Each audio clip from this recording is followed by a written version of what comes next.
Good afternoon, everybody. Thank you for joining us today. My name is Peter Law, a committee member of the Hong Kong Gardening Society. Today, we are very pleased to have Dr. Caroline Law as our guest speaker, who will share her experience and knowledge of composting. Caroline is assistant professor teaching in the Technological and Higher Education Institute of Hong Kong. Recently, she has been looking into Hong Kong's urban yard waste recycling and utilization. She advocates the on-site composting in urban housing estates. Without further delay, please join me in welcoming Caroline. Thank you, Peter. So thank you for all the members of Hong Kong Gardening Society. So today I'm so honored to be invited to be the speaker of today's Zoom Cafe. Today's I will talk about the compost, our black gold. So in fact, we as a gardener, so in Hong Kong, we have quite a lot of quite a shortage of space, to make use of some organic matter is a very important way to reduce our carbon footprint. Today I will just talk about some of the essential points of compost making as a gardener in Hong Kong, no matter you are living in apartment or you have your own house or your backyard.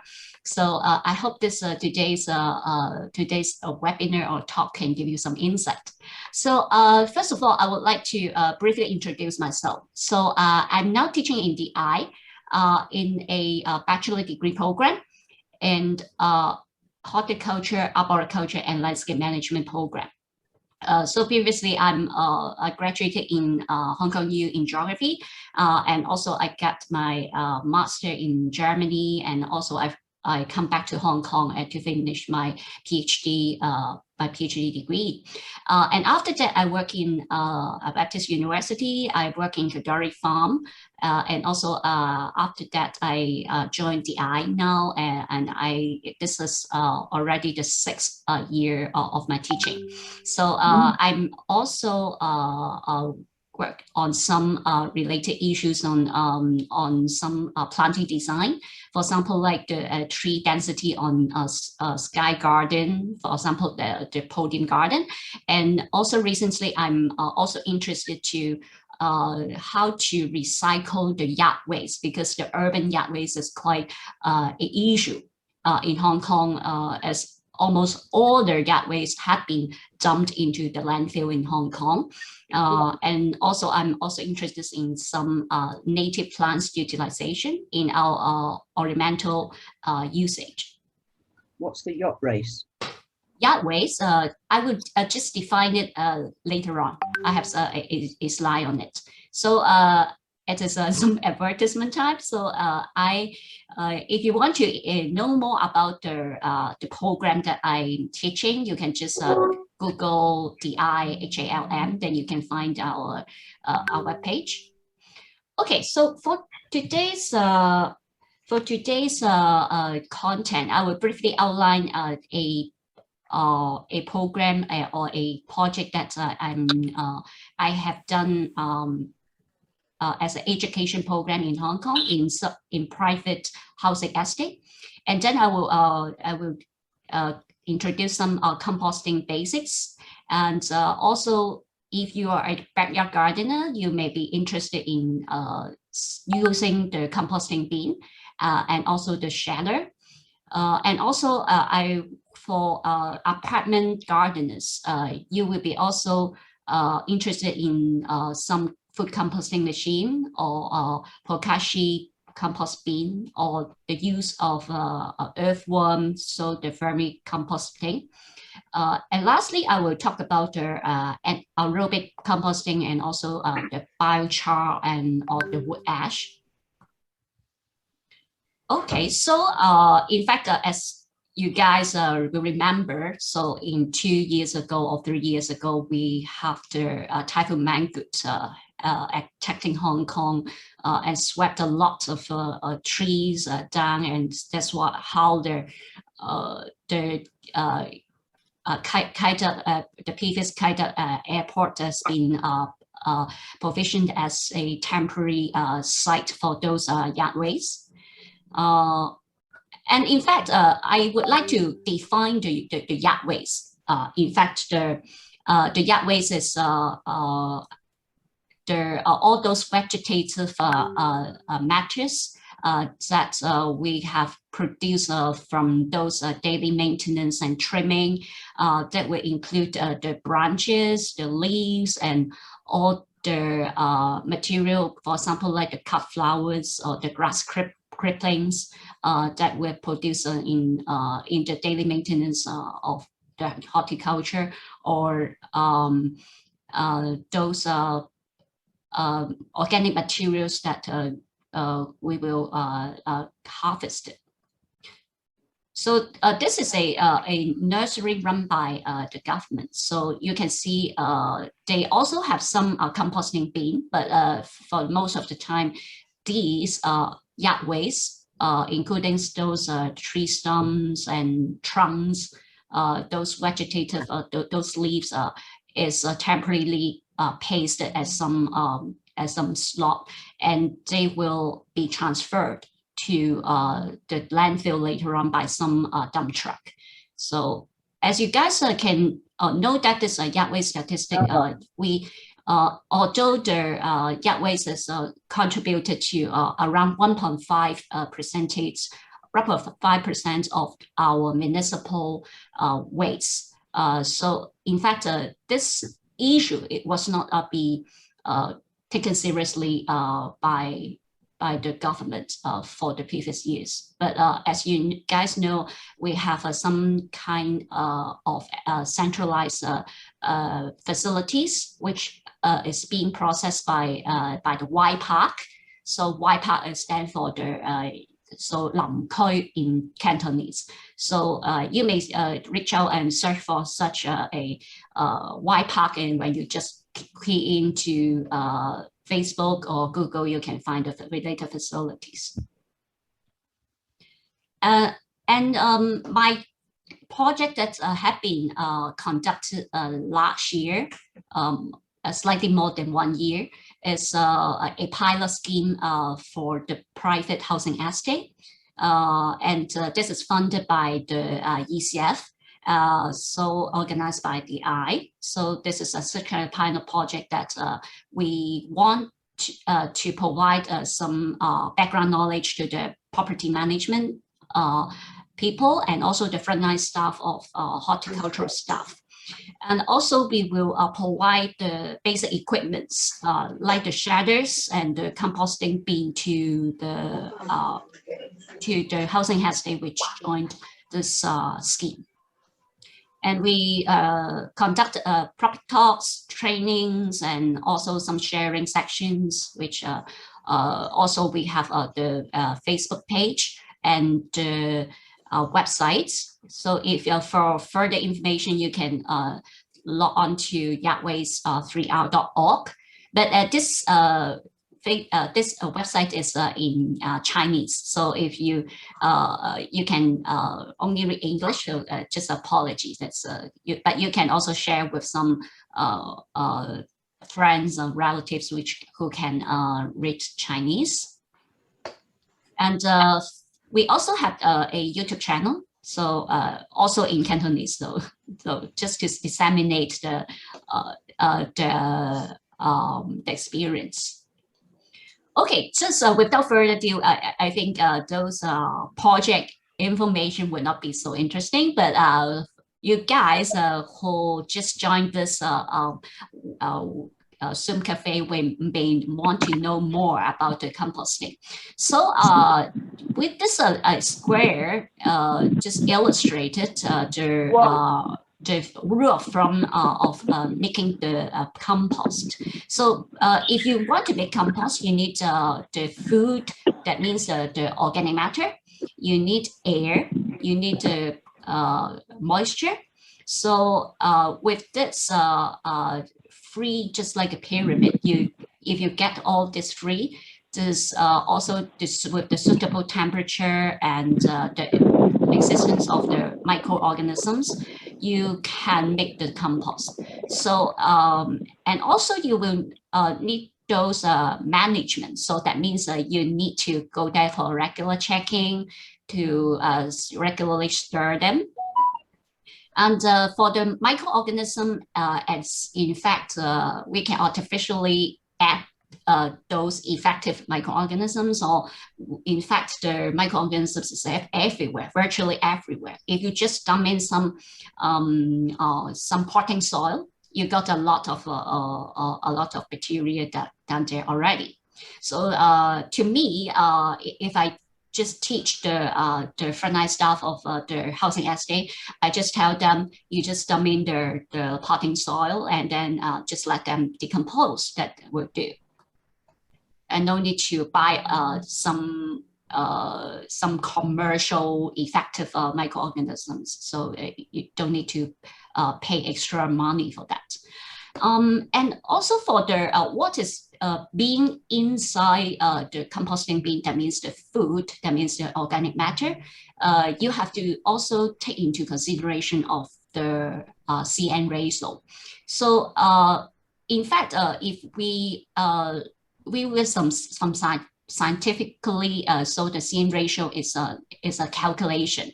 But if we just imagine or just view it when we are putting in the brown matters and also the green matters, you can just virtually regard that as 1 part to 1 part. That might be already a good recipe for you to follow. So with the C part, that means the carbon. That means which you can also get it from the woody parts and of your vegetation that in your backyard or from your garden, that they will already provide plenty of carbon. And sometimes if you want to artificially increase the carbon, you can also dump in some cardboard. For those material like if the color printing or magazine paper, I think that should be avoided. So because they might contain some kind of chemical which deter the reaction or the breakdown, or it is some kind of source of some heavy metal. So I just want to avoid if you are going to use those compost on your vegetables, so which is the edible thing. And for the green matters, which is high in nitrogen, so that is typically the grass clippings, those leaves, and also some food waste will also be high in nitrogen. But for normal open composting, so I recommend that you guys not to put in those consumed food waste. So that means with those salt and oil, that means the post-consumption food waste would not be a good idea.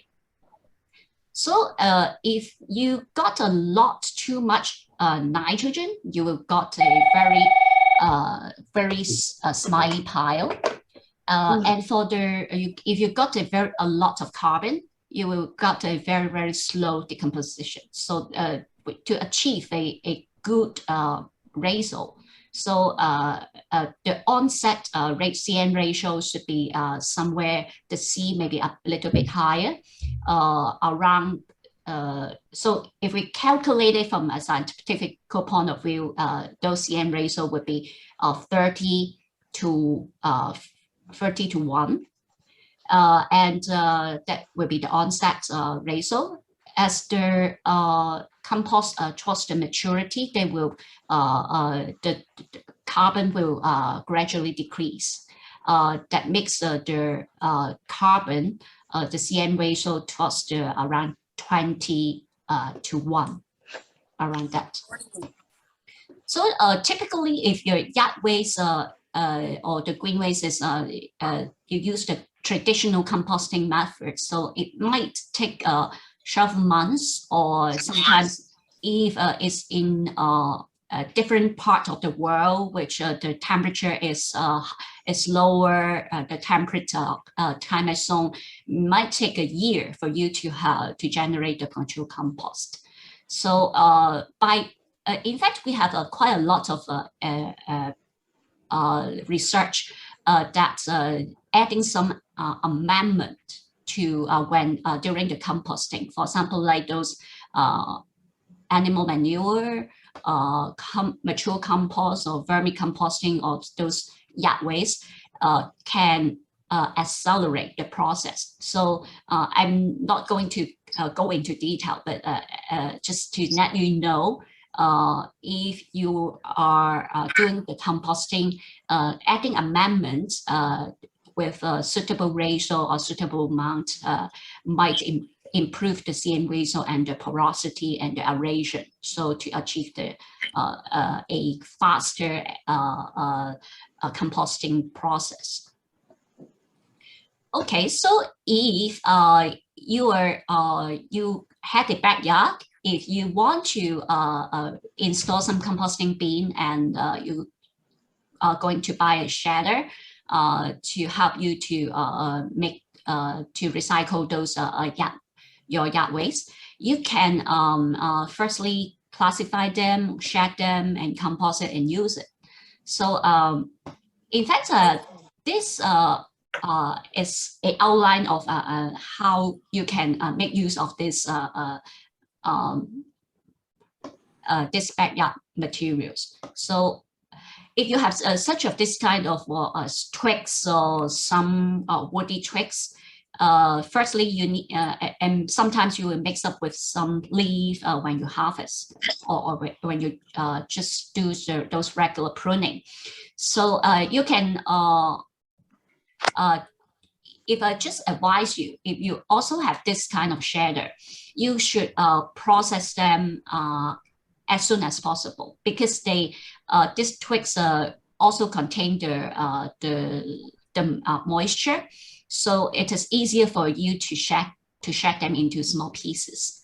And if you if it is you don't have a time to shed them in time or immediately, you can store them for a while, and for some time you are available, then you can take them out and to shed them. And just remember to discard the pests and disease or infested material, and avoid those seed pods, because if you include those seeds, they might germinate, they might sprout inside your composting bin. So a little bit chaos if that's in the case.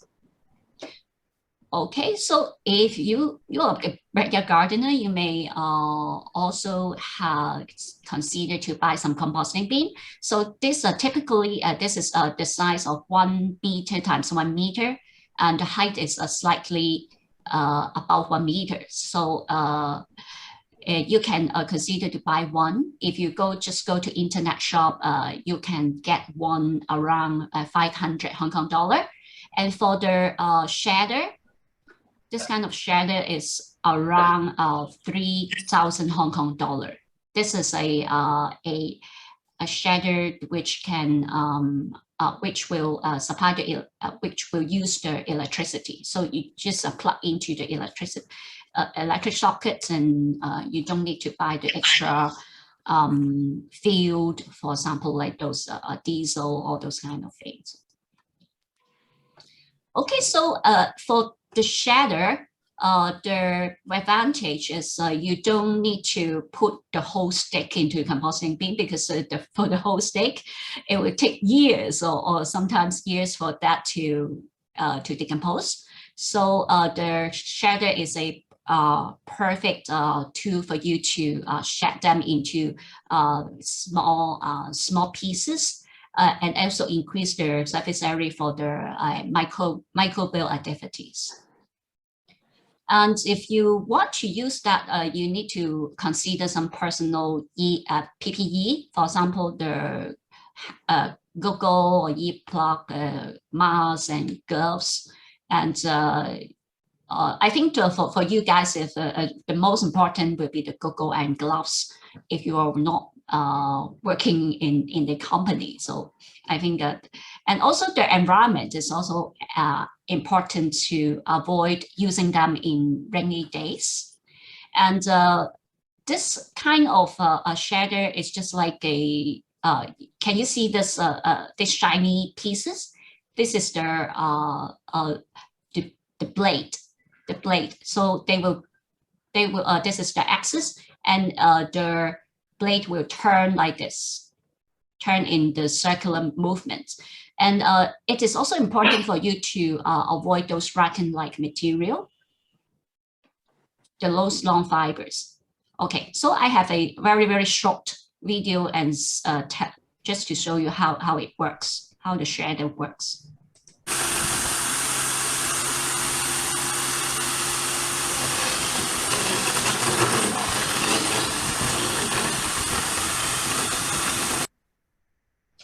So in fact, this is a machine which will produce some kind of noise around 130 dB, around that noise. Of course, you will not shed it for the whole day. So I think just for a few moments, it's just like those chainsaw kind of noise.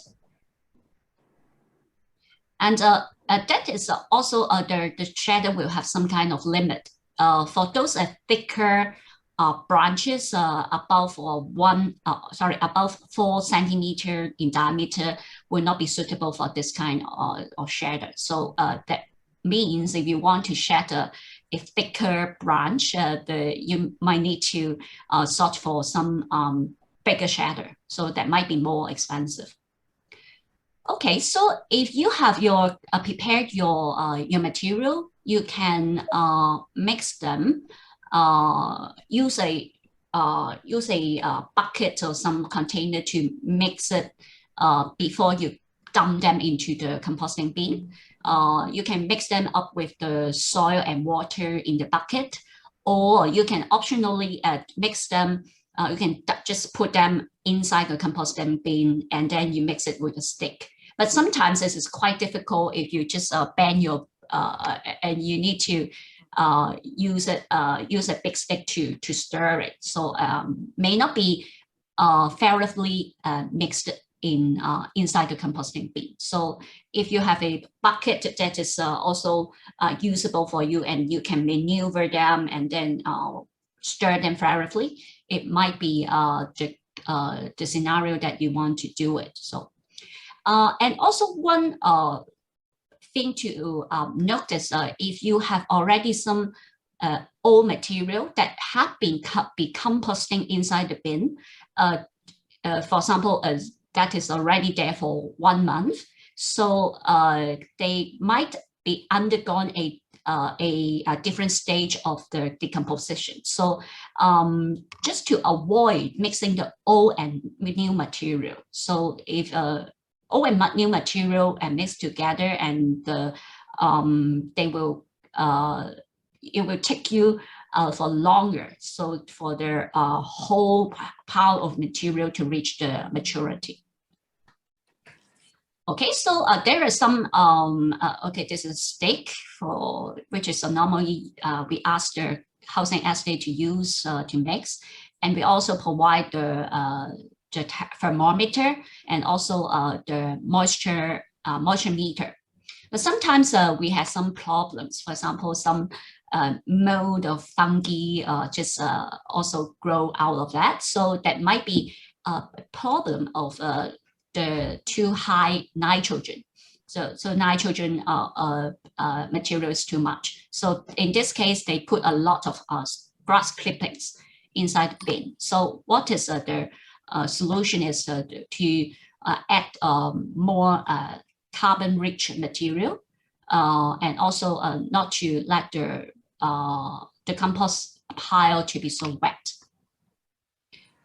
Okay, so as I mentioned that at the onset of the composting, so the CN ratio is around 25 to 30, and it can reach the maturities will be to 20. So if it is too wet, so that might be anaerobic conditions. So the solution is to add more woody materials. If it's too dry, you also need to add more water. So this is just a very simple moisture hand test that you can just use your hand to test it. And for turning, I suggest you turn those once a week, and so as to add the oxygen and mix the moisture evenly, and to promote the decomposition. Because if you turn them, for example, in this chart, if you turn the pile every 3 days, the temperature of the pile will increase more in a better way. So if you turn it every month, so it will maintaining a rather low metaphilic stage. So okay, so checking is very important. Just check them. I suggest at least once a week is very essential. If you have more time, you're more than happy to check them every day, and then to also keep up with to solve some problem if you encounter and just in time. Okay, so I don't. So if the material is not decomposing, so either the pile is too dry, add more water, either it's too little nitrogen material, you need to go to add more. If the material is not enough, you need to add more material in the correct CN ratio.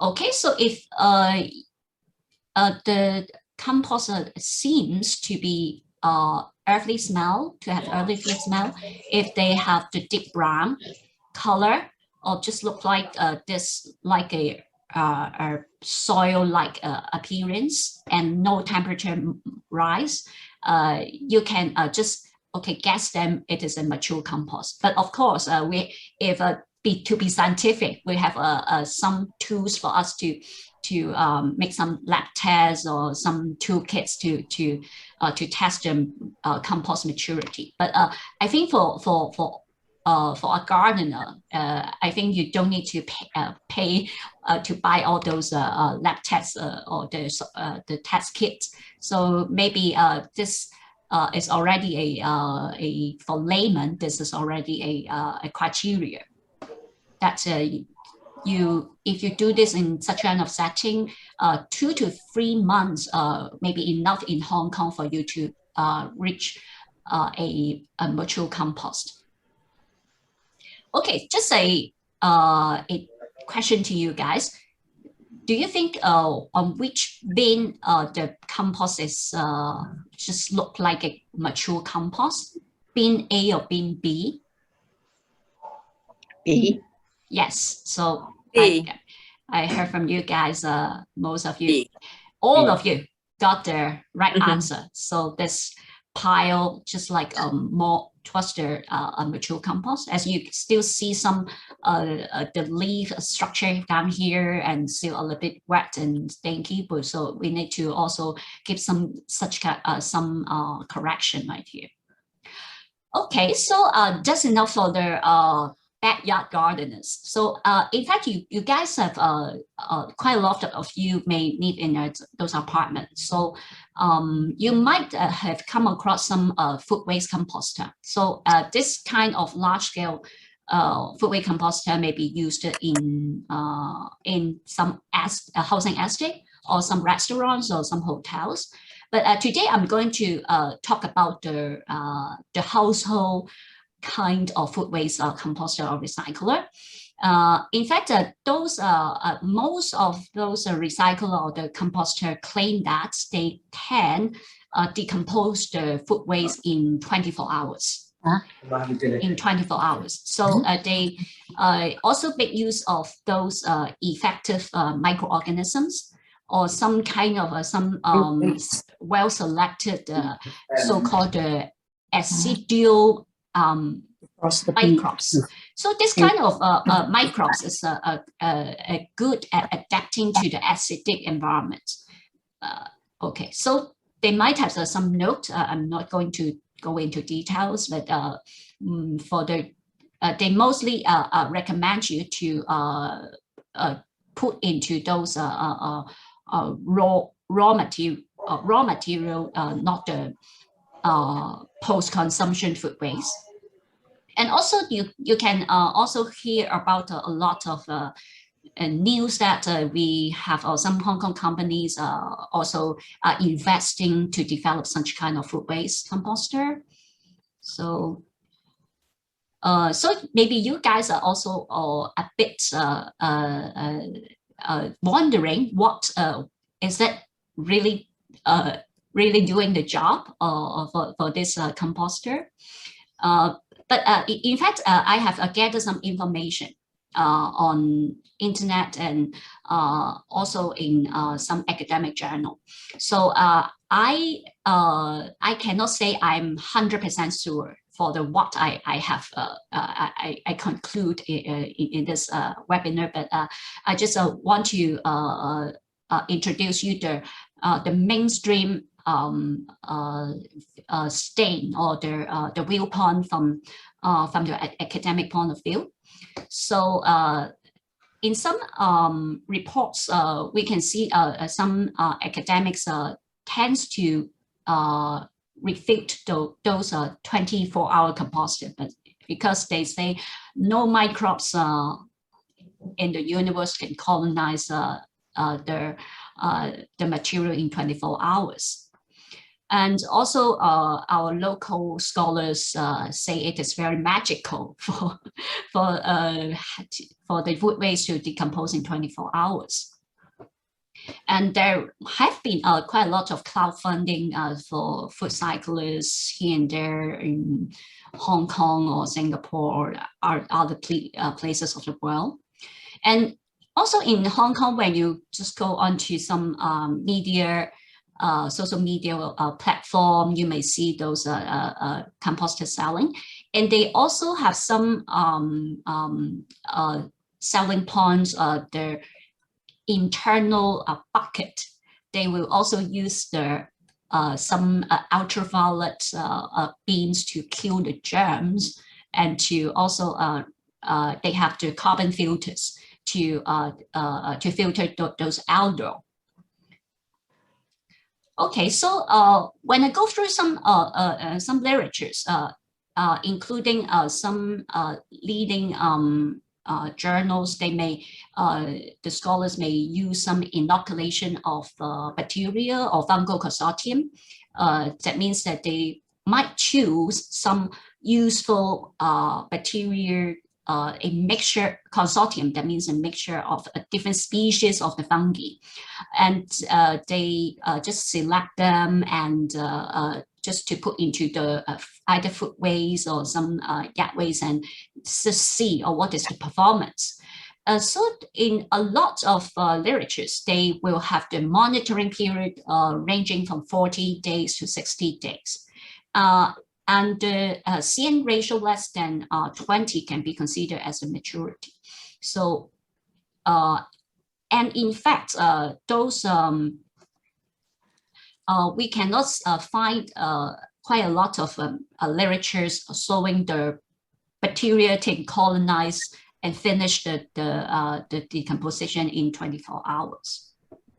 So just one thing to note, that if this kind of food waste composter, some of them may require you to add in some EM, that means the effective microorganisms, or just like a package, a small packet of microorganisms, and let them to decompose to help the work. And for most of the time, as I have experience on using this kind of composter, and after 24 hours, when you take out the pile, those pile looks like the appearance of the food just turn into a very soil-like kind of a pile. But for the thing which I want to also introduce, they claim that they can decompose the recycled food waste in just maybe 4 hours. That in that case, they are just drying or just frying all those food waste. As the food waste compost may be heated up for the most of the time, and they will decompose the protein very rapidly. And so the nitrogen is eventually just escape. So that means those nitrogen will be just like a waste, as a waste of organic nitrogen. Okay, so if I just take into the consideration with this is the CE, the electric conductivity of the compost. You can see the those electricity conductivity, which will increase. Sorry, Puyi, can you mute? Oh, sorry. Carry on. Yeah, thanks. Okay, so this they will reflect the salinity. That means if so for the post-consumption food waste, that means that we also have salt and all those kind of things. So with this kind, this electric conductivity reach to the highest, it is among the 10 days, and start to decrease rapidly and throughout, and up to 60 days or up to 30 days. That will become to petrol, so to stabilize. So in this kind of using those bacteria consortium, you can see it will take obviously 1 month for all those salt to decompose to let the this kind of compost to get mature. And for different kinds of food waste composters. So you can see this one kind is the dehydration. So they just claim that you use those dehydrated kind. They need we do not require you to add in the EM, the effective microorganisms. They just dry them, just reduce the bulk density of the material you put in, and they will need to use electricity. So it's a 1 kilowatt for 4 hours to let the material to dry thoroughly. And for those composting, you need the microorganisms. So typically, as I've mentioned, that they will recommend a composting hour for 24 hours or more. And you can see the usage of electricity as a comparison. But in fact, some models with is claiming the electricity usage is not so clear. So I do not have enough information for me to make the analysis. Okay, so for this, for example, I see this model of a food composter. They use it use 1 kilowatt per day. It's just like a desktop computer running for whole day. So. Okay, so for the pros and cons of this kind of food waste composter, to me, I don't think the 4 hours or 5 hours composter will give you a good result, because this just terminate the microbial activity of those organic matters, and it consumes the electricity at the same time, and the organic nitrogen will also escape. So this is the pro. And for the con, for some people who will generate a lot of food waste in at home, or you cook a lot, then you might consider to use that because they will reduce the moisture and the bulkiness of the wood waste, and there will be no outer problem. But if you want to use those material again, if you want to use those so-called compost again, so you might need to put them into the soil again to let them decompose again. But the drawback is that you already terminate the microbial activities, and they will not be ready for use. You cannot just put the so-called compost at the top of your potting soil and use it right away. So if you just put them on to use it right away, that might some kind of drawing back the nutrient of the soil again. So it will not be a good idea. Okay, so for the Pokaishi compost, which is originated from, because it has a Japanese name, so I guess it's from Japan. So this Pokaishi compost is a just like a bucket that you can also consider if you have a indoor the apartment gardener, so you do not have a place for you to put in the composting bin. So typically they will use a starter, this kind of package with the mixture of sawdust or rice husk sprayed with the EM. And this kind of composter will be suitable for indoor use. And they say that they will be able to turn the food waste in just 2 to 4 weeks. But when you just take a closer look to them, they might after you harvest those material out of this bucket, it might be better for you to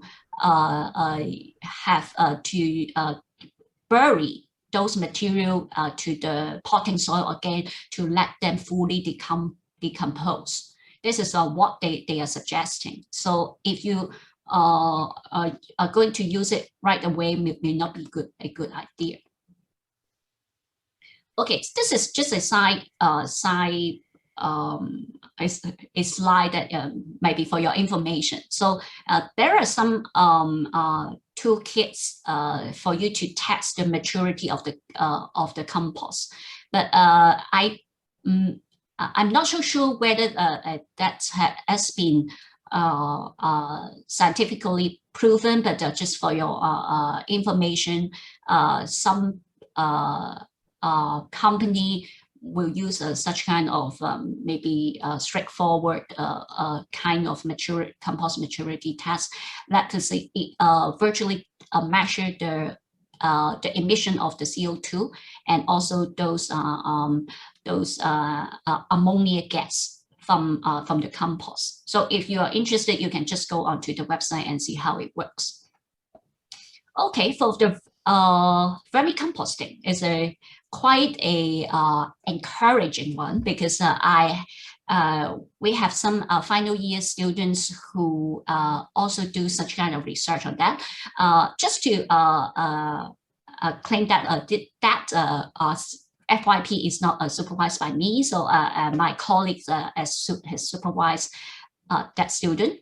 So they in this FYP research, that student basically use 3 species of earthworm, which is suitable for those subtropic and tropical climates, and they just put them into different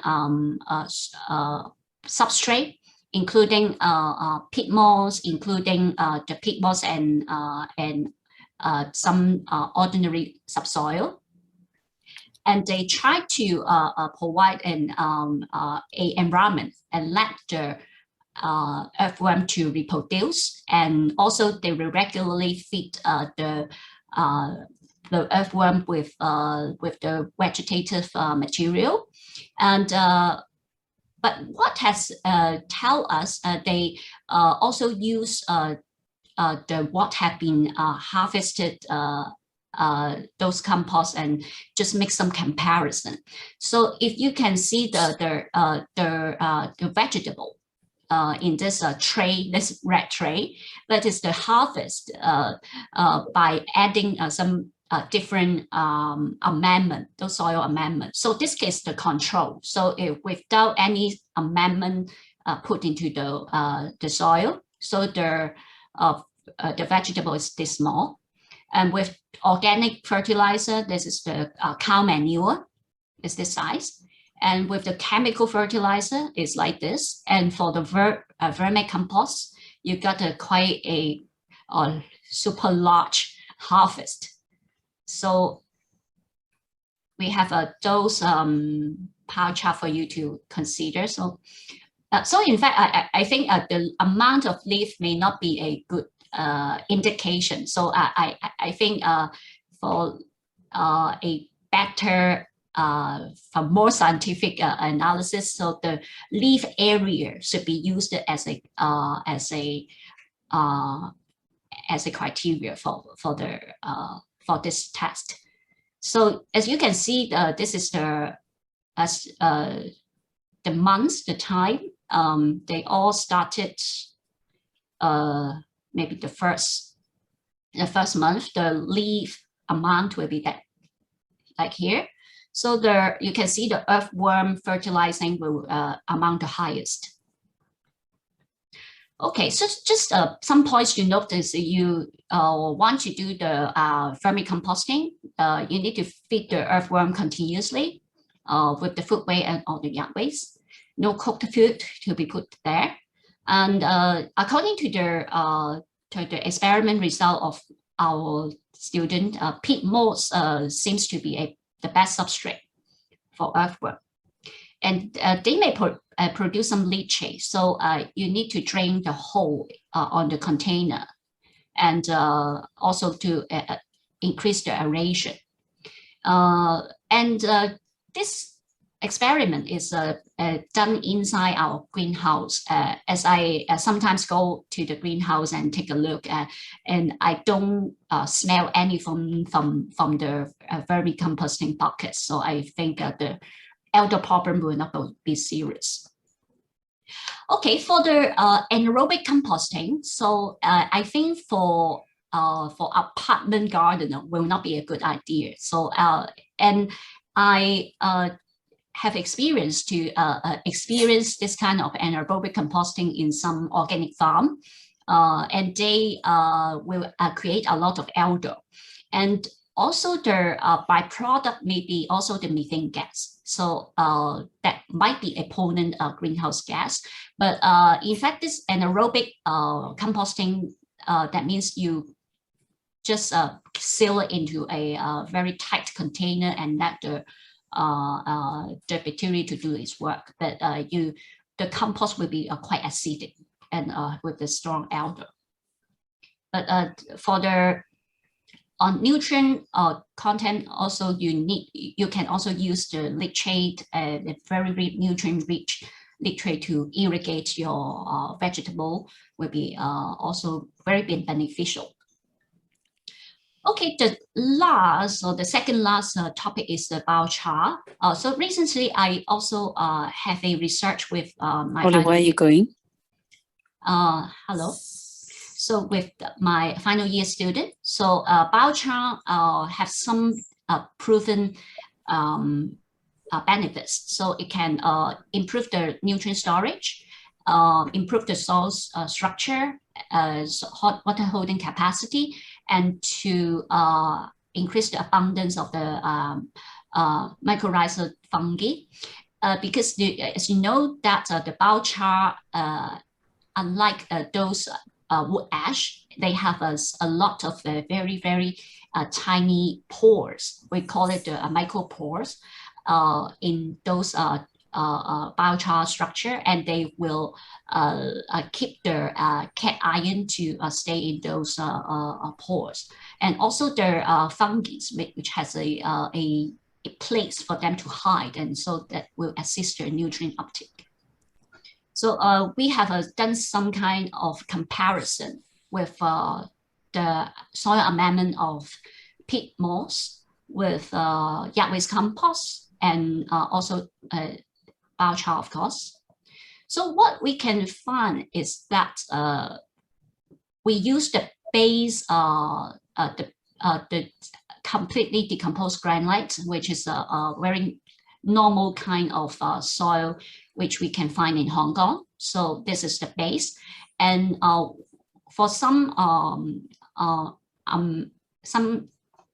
treatment, we also use crop sand and also chemical fertilizer. So when you see this orange and blue bar here are the amendment we preload with commercial fertilizer, so which is very easily available from the stores. What's the number? And you can see if you are applying the peat moss in different ratios. So this is the different ratios: the 10% peat moss, 17.5, 25%. So okay, this is also so on and so forth for biochar and yard waste compost. So you can see that you can see that the chemical fertilizer for will have a very, very rapid effect on the growth of the vegetables. So this is I'm going to typo. Do you need a lift? Kelly, can you mute? Kelly, can you mute? Do you need a lift? I'm going to typo. Do you need a lift? What time? Kelly, Basically. No. What time are we going?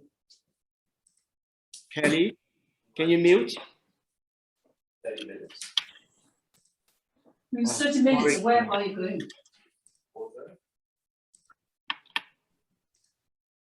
Sorry, Caroline. Yeah, please carry on. I just mute them. Okay, so okay, so the orange bar and the blue bar is with the preload fertilizer, the chemical fertilizer here, fertilizer into peat moss, biochar, and yard waste compost.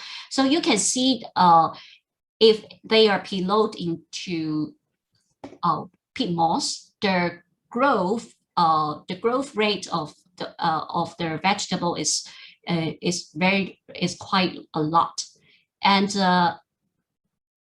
for the biochar, you can see there's somehow maybe some chemical maybe absorbed into the biochar, and the CM, that means the daily growth of the vegetable is decreased a bit.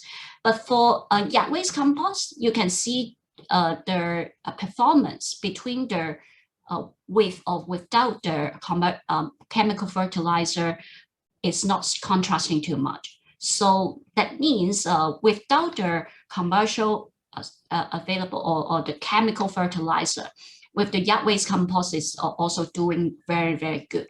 If you are not considering to put in those chemical fertilizer, so yard waste compost is a very good choice. But in this research, we just investigate into the growth of vegetables, which is just around 2 months growth. But for the long-term monitoring of the growth, or whether the biochar will be able to release more nutrient in the long-term cultivation is also unknown. So we need to also investigate whether biochar will have a beneficial effect if the vegetation is being cultivated for a longer time period, or if there's being applied into some landscaping use. That will be a totally different different story. So just kind to note what is what are the limitation here. Okay, so the last topic would be the wood ash, or the ash. If you are going to burn the weeds or the yard waste directly on the topsoil, so that might not be a good idea. In fact, that's the high temperature which tends to kill the beneficial bacteria or the soil invertebrates. For example, the earthworm may go away, but if you those are smaller one, maybe quite detrimental for them if the high temperature is just close to the tiny body.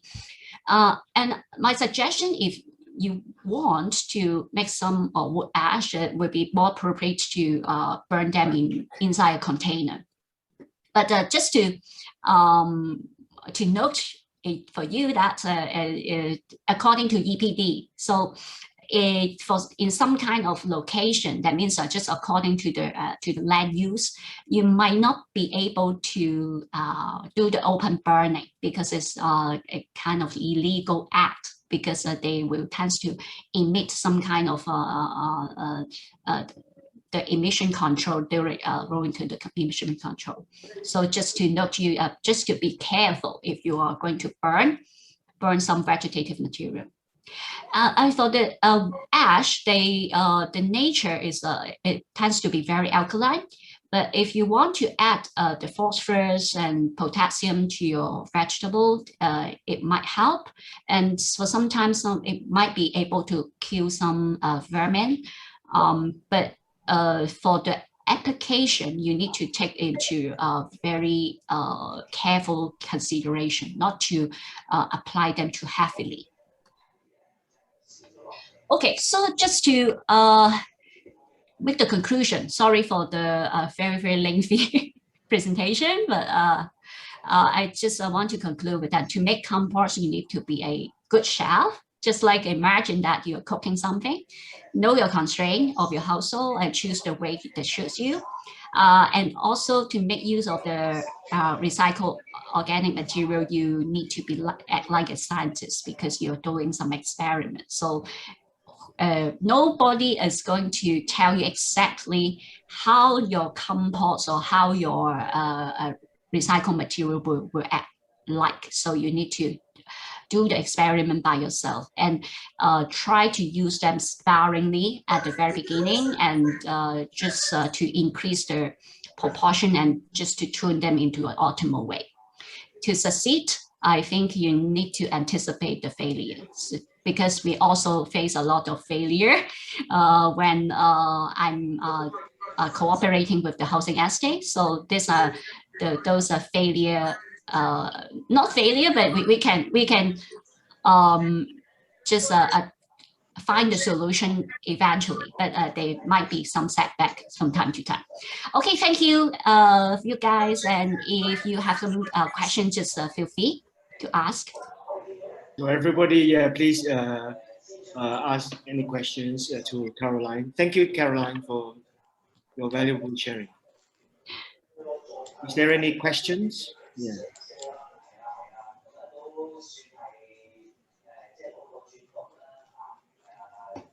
Yes. Questions are welcome, and any feedbacks or comments. If you want to get in touch with me, you can also search Caroline Law on Facebook. Then also my email is here, carolinelaw@di.edu.hk.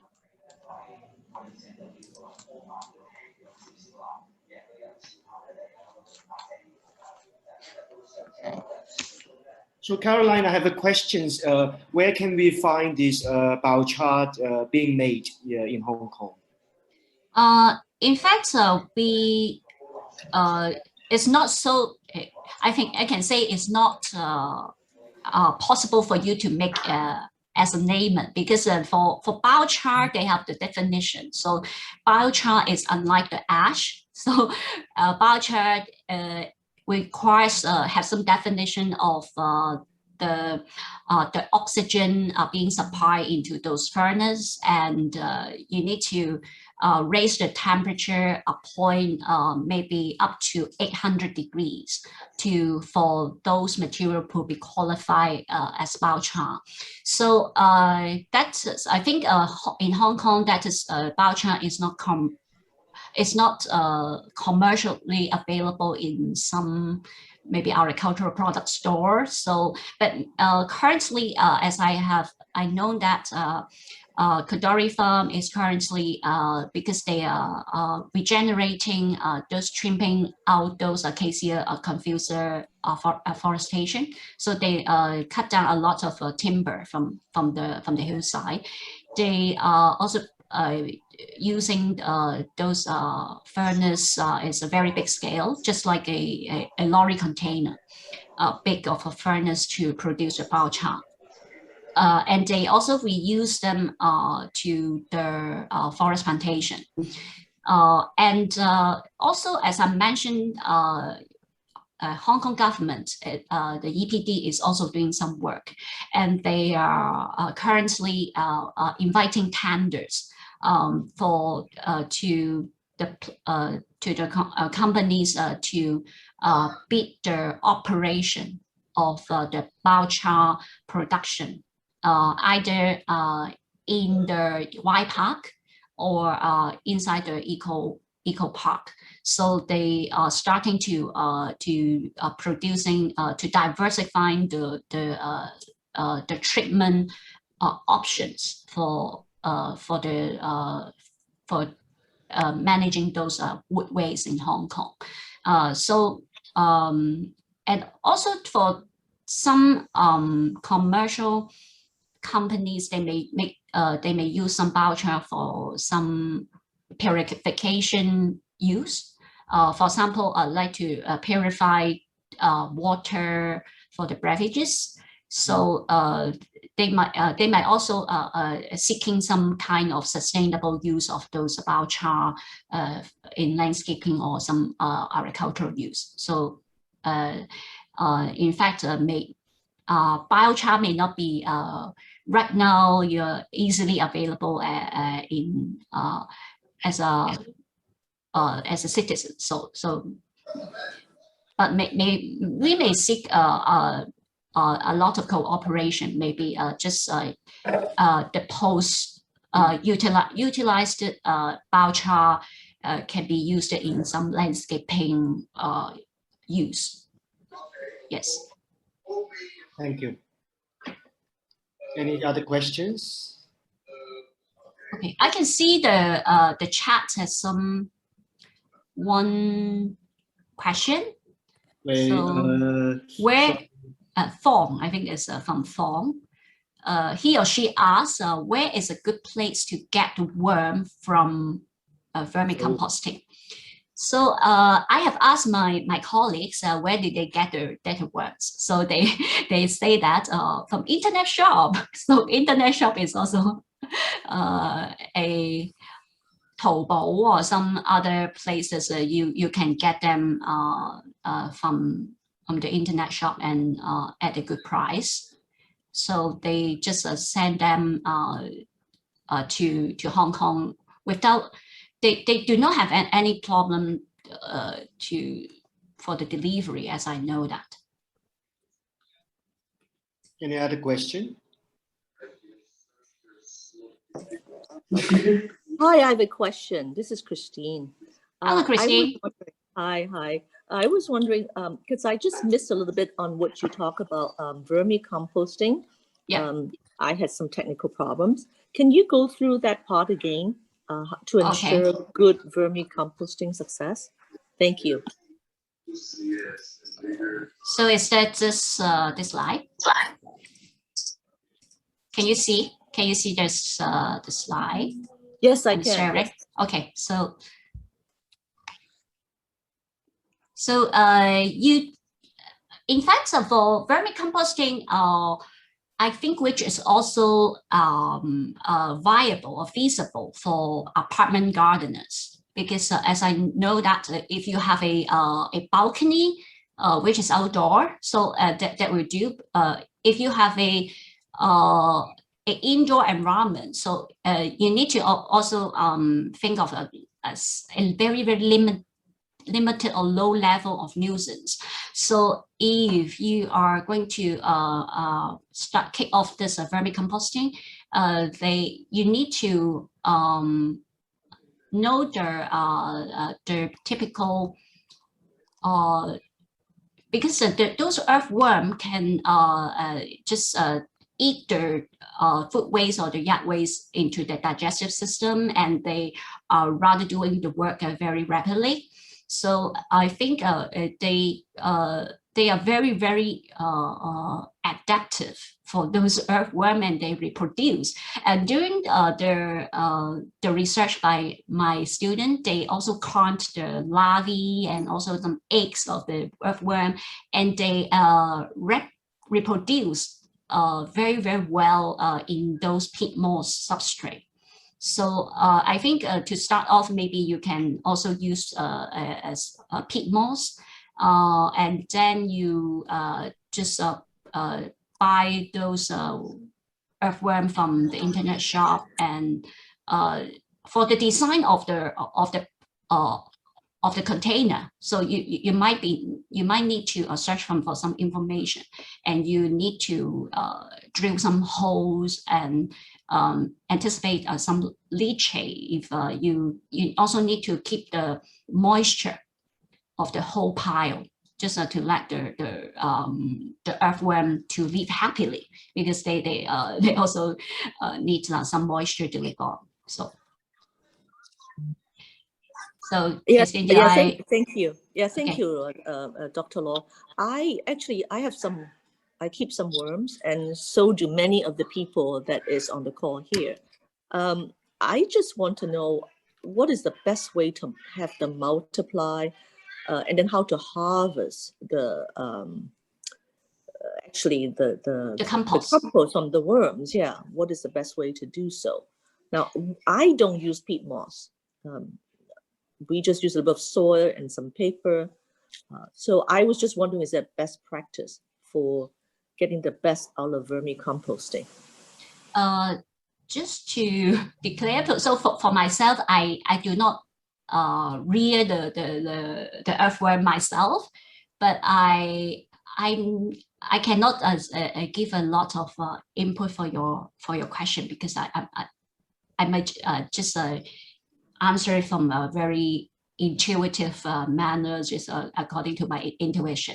So I think for to harvest them, I think you need to also take note of whether if you just use a shovel to take out the compost, you need to also okay, so just to take identify the earthworm, to take them away, and then also the eggs are sometimes not so easily discernible, so it's not easy to identify because they are so small. So but I think that is unavoidable. So unavoidable if you harvest the eggs and use it into your pot or your plant, but they might have some possibility. So if the egg have been transferred to the pot or to the plants that you are you have added those vermicompost, they might going to live there as well. So I think it's not a bad idea, but if you don't want them to climb out very, very extensively during when you water, so you need to migrate them. So if they really appear in other plants that you're keeping, so you just move them back to the vermicomposting bin again. So I think that might work. So do I miss any question that you have raised? No, I think that's fine. Thank you very much. Thank you.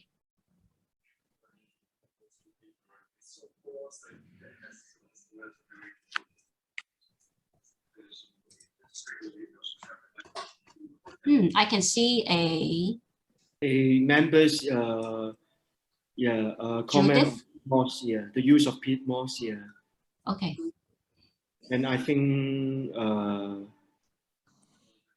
oh yes, not sustainable way of using peat moss. Yeah. So just to complement with Judith. I think this research, our research has also illustrated if we can make use of the yard waste compost and biochar instead of peat moss. In fact, it's a more sustainable way.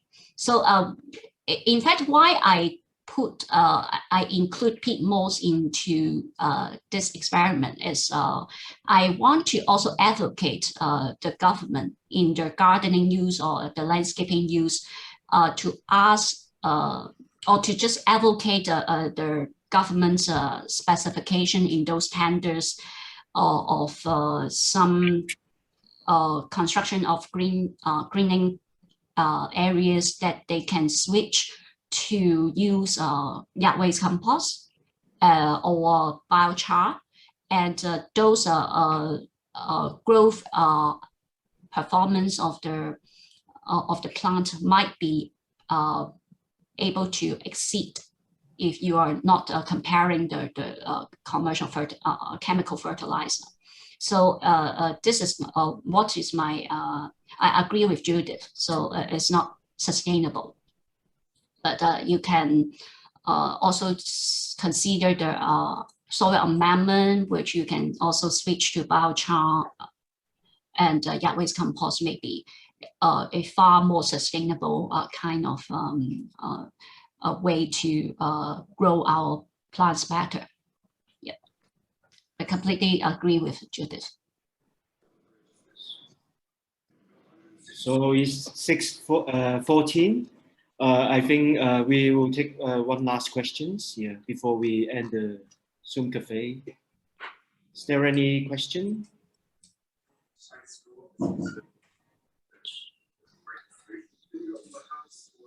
Well, if there is no questions, Caroline, thank you so much for sharing your valuable knowledge and experience of a wide range of topics on composting.